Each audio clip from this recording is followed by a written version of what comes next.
इसरो ने दी बड़ी खुशखबरी, जिस घड़ी का इंतजार था आखिरकार वाह ही गई। जी हाँ दोस्तों, सारे मिशन का दारोमदार जिस पर टिका था वो विक्रम लैंडर तो उतर चुका था और पूरे भारत में चंद्रयान-3 की लैंडिंग को लेकर के चारों ओर खुशियां मनाई ही जा रही थी। लेकिन इसी वक्त जब हम लोग सब खुशियां मना रहे थे तब इसरो के 200 वैज्ञानिक मिशन ऑपरेशन कॉम्प्लेक्स में माथा पच्ची करते देखे गए थे, क्योंकि उनके लिए मिशन अभी तक खत्म नहीं हुआ है। हमने सिर्फ चंद्रयान पर सॉफ्ट लैंडिंग की है, लेकिन चंद्रमा की जांच के लिए जो हमने मिशन भेजा है वो तो अभी शुरू भी नहीं हुआ था। काफी मशक्कत करनी पड़ी, कई घंटे लग गए प्रज्ञान रोवर को विक्रम लैंडर से अंदर से बाहर निकलने में, और उसके बाद इंतजार किया गया कि कब प्रज्ञान रोवर वहां की सोलर एनर्जी से चार्ज हो जाए। और अब आपको बता दें, खुशखबरी आ चुकी है। प्रज्ञान रोवर पूरी तरीके से एक्टिवेट हो गया और उसने अपनी मून वॉक को पूरी तरीके से शुरू कर दिया है। प्रज्ञान रोवर जो है उसके दोनों इंस्ट्रूमेंट पूरी तरीके से काम करना शुरू कर चुके हैं, और बड़ी खबर यह है कि कल उसके रिजल्ट्स, उसके एक्सपेरिमेंट के रिजल्ट के कुछ अंश इसरो कभी भी पब्लिश कर सकता है, बता सकता है कि प्रज्ञान रोवर को चंद्रमा की सरफेस पर क्या नई जानकारी मिली। दोस्तों, इसके ऊपर दो बेहतरीन उपकरण लगे, एक का नाम है लिब्स और एक का नाम है APXX। जो लिप्स है वो लेजर मारने वाला एक ऐसा यंत्र है जो लेजर मार करके वहां पर जो मिट्टी पड़ी हुई है, जो पत्थर पड़े हुए हैं वहां पर लेजर मारकर ये उनको जलाएगा, बर्न करेगा, और बर्न होने की वजह से वहां से स्मोक या फ्यूम जो भी निकलेगा उसे अपने स्पेक्ट्रोमीटर से स्टडी करेगा और समझेगा कि इसके अंदर कौन कौन से एलिमेंट कंपोज हो सकते हैं, क्या क्या चीज इसके अंदर हो सकती है, कौन कौन से तत्व इसके अंदर प्रेजेंट है, किन किन पदार्थों से वहां की मिट्टी, वहां के पत्थर बने हुए हैं। एक इंस्ट्रूमेंट ये है लिप्स। दूसरे इंस्ट्रूमेंट का नाम है APXS, alpha particle X ray spectroscope. ये बहुत ही एडवांस स्पेक्ट्रोस्कोप है दोस्तों। इसकी मदद से अल्फा पार्टिकल्स को भेजा जाएगा और ये अल्फा पार्टिकल्स जा करके वहां की मिट्टी, पत्थर, क्रेटर्स सबसे टकराएंगे, और टकरा के वापस जब ये रिसीव किए जाएंगे प्रज्ञान रोवर के रिसीवर के द्वारा, तब उनकी स्टडी की जाएगी और समझ में आएगा वहां पर ये अल्फा पार्टिकल और एक्सरे जाकर टकराए, और वहां से जो इन्फॉर्मेशन आई उसे स्पेक्ट्रोस्कोप स्टडी करेगा और बताएगा कि इसके अंदर क्या है। तो दोनों तरीके से, लेजर की मदद से भी और एक्सरेज की मदद से भी, अल्फा पार्टिकल के बम्बार्डमेंट की तरफ से भी, जो वहां कंपोजिशन है वहां की मिट्टी का, वहां के पत्थर का, वहां के क्रेटर का, वो पता कर लिया जाएगा। अब देखिए दोस्तों, इन दोनों उपकरणों को काम करने के लिए फिजिकल कांटेक्ट में वहां की मिट्टी के आना जरूरी नहीं है। आपको बता दें, प्रज्ञान रोवर जो है वो अपने साथ ड्रिल नहीं लेकर गया है, ये सिर्फ दूर से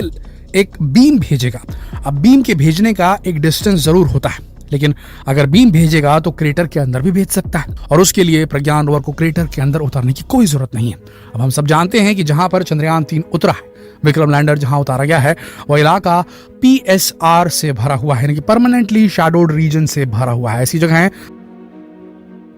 जहां सूरज की रोशनी बिलियंस एंड बिलियंस ईयर से नहीं पड़ी है। ऐसी स्थिति में वहां बर्फ जमी हो सकती है, और ये बर्फ जो है वहां के कोल्ड ट्रैप में फंसी हो सकती है, जो कि एस्ट्रॉइड और मीटियोराइट्स के मार की वजह से, वहां पर ठंडी होने की वजह से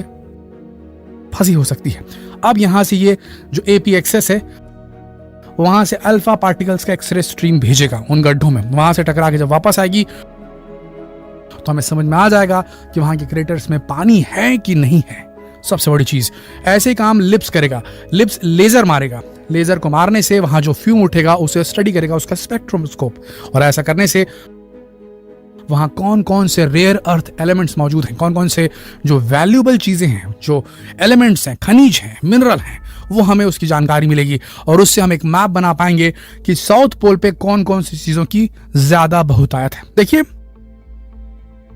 120 किलो से भी ज्यादा मात्रा में जो लूनर मिट्टी, पत्थर का पूरा जत्था है वो यहां से अपोलो मिशंस, रशियन मिशंस और चाइनीज मिशंस के द्वारा धरती पर लाया जा चुका है, अलग अलग समयों में, अलग अलग कालखंडों में, और उस वक्त उसकी स्टडी भी की गई है, उन रॉक्स की, उन मिट्टियों की जो कि चंद्रमा की सतह से लाई गई थी। उनका कंपोजिशन मालूम है, पर साउथ पोल में आज तक कोई भी यान नहीं उतरा था। जितने यान उतरे थे वो समझ लीजिए कि इक्वेटोरियल रीजन में उतरे थे, भूमध्य जो रेखा है चंद्रमा की वहां उतरे थे, लेकिन साउथ पोल में आज तक कोई नहीं उतरा था। यहाँ की मिट्टी वहां से अभी ला तो नहीं पाएगा चंद्रयान-3, लेकिन वहां की कंपोजिशन जो है इसे पता चल जाएगी इन दोनों उपकरणों के चलते जो एक्टिवेट हो चुके हैं, जिसकी खबर कल इसरो रिलीज कर सकता है और आम जनता तक पहुंचा सकता है, बता सकता है कि कौन कौन सी चीजें उससे मिली है। अब उसे कंपेयर किया जाएगा उस इंफॉर्मेशन को जो ऑलरेडी लेकर आई जा चुकी मिट्टी उससे, कि चंद्रमा की इक्वेटोरियल रीजन की मिट्टी और पोल्स की मिट्टी, इनमें फर्क क्या है, क्या इनके अंदर अंतर है, क्या यहाँ किसी पर्टिकुलर खनिज की उपलब्धता ज्यादा है, क्या किसी पर्टिकुलर खनिज की उपलब्धता कम है, कौन सी वैल्यूएबल चीजें मौजूद हैं साउथ पोल की मिट्टी में, उसकी जानकारी, पानी का जो कंसंट्रेशन दूसरे जगह की मिट्टी में मिला है, और अलग अलग जो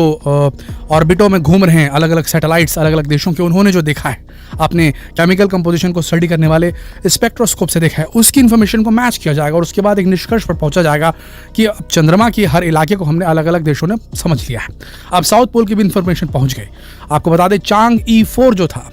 चाइना का, वो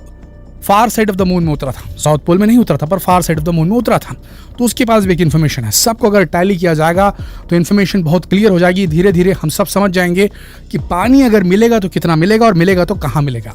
इसके बाद इस इन्फॉर्मेशन का इस्तेमाल नासा भी कर सकता है आने वाले मिशन के लिए, और नासा आर्टेमिस मिशन के तहत वहां पर इंसानों को फिर से भेजने की कोशिश करने वाला, और इस बार वो इधर उधर नहीं उतरेंगे,